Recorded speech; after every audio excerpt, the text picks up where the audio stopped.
And this is your money system when you're going to Singapore. Ang kanilang pera is a Singapore dollar. Backup, always just have some few $100 US dollars para just in case lahat mag-fail, meron kang cash. Okay. Now, when it comes to paying abroad or in Singapore, okay, ang pinakamaganda dyan will definitely be the CBank hanggang January 2026 because guys, may 3% cashback to. Now, ang next dyan will be the GCash Visa, both the Klook and the GCash Visa Original or the GCash Mastercard. Then you can have a backup mo if ever gusto mo ng best rates will be the GoTime card. Backup yan. Now, when it comes to withdrawing, syempre, uunahin mo yung mga GCash Visa cards mo, then the Maribank card or the GCash Mastercard. Kasi mas maganda yung rate ng Visa.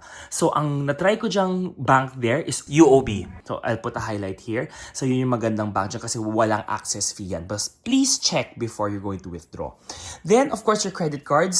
Low Forex credit cards ang mga gamitin nyo. I have a cheat sheet here. Ayan, ilagay ko on top of this video para at least alam nyo kung ano gagamitin nyo. If you really want to use your credit cards. Pero syempre guys, etong mga to, pinakamaganda kasi walang Forex yan. Sobrang ganda ng mga rates niyan. And of course, last but not the least, guys, transportation there. You can use their EasyLink. Pero guys, to be honest, if wala ka nito, huwag ka nang bibili ng EasyLink. Just use your cards for any of those transportation. Pwedeng-pwede po. So, syempre, paalala lang, best rates out there definitely will be your GCash cards and of course, the Maribank card kasi may cashback yan. Back up, you can use your GoTime, sunod na yung Maya, and all those.